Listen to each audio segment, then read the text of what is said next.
But nonetheless, I think this allows the agency to now move forward. A fresh face will come in, and hopefully we'll be able to move forward and learn lessons from this.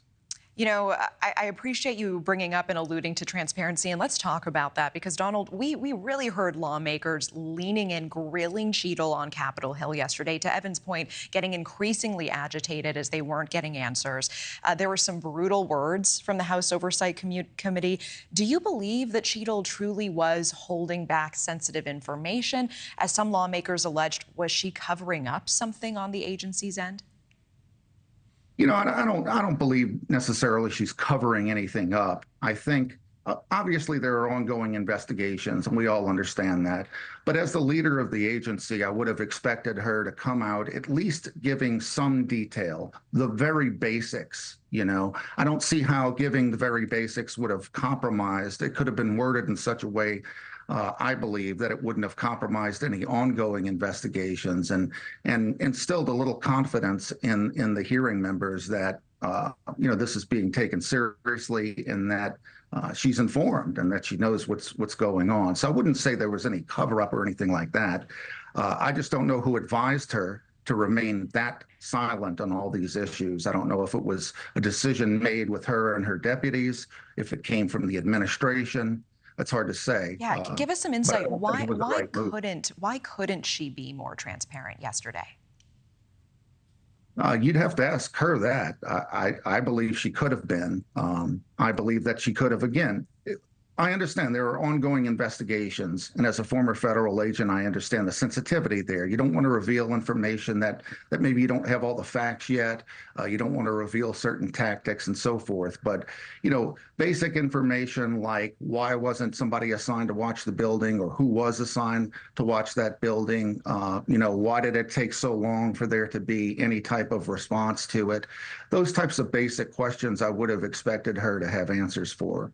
What was it like for you as you were watching this? Was it as uncomfortable for you as it was for many of us?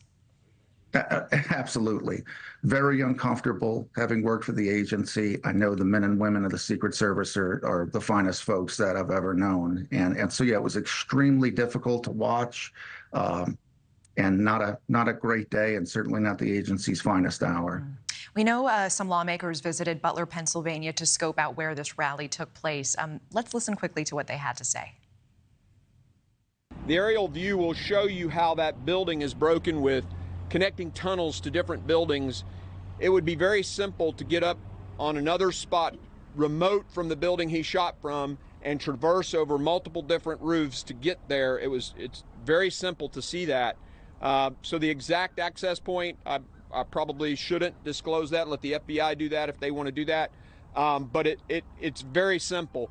The point it makes, though, is that that's a vulnerability. Someone should have had eyes on that building all the way around outside, so no one ever got on top of that building. Donald, are there any new lessons the Secret Service needs to take away from this?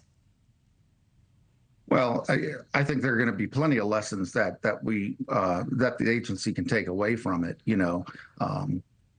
The main one being, why wasn't somebody, as was just stated by the congressman, why wasn't someone assigned to stand a post somewhere around that building, or multiple people? That would be normal under normal circumstances. So why that didn't happen, I don't know.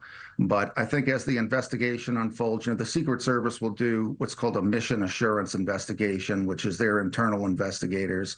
And anytime there's a security incident, especially a major one like this, the Secret Service learns lessons moving forward on how to do things better. So I don't see why that won't be the case here. And House Speaker Mike Johnson and we see House Minority Leader Hakeem Jeffries as well announcing this task force to investigate this attempted assassination. What are you expecting from this?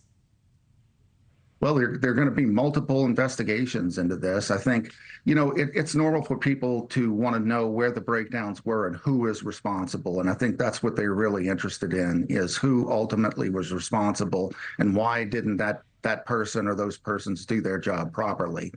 So I think, that'll be the main focus, I believe, of the investigations moving forward, particularly for the one in Congress. All right, Donald Lane, appreciate the context, the insight, and time. Thank you. Thank you for watching. Go to newsnationnow.com to find News Nation on your television provider. And don't forget to click the red subscribe button below to get more of News Nation's fact-driven, unbiased coverage.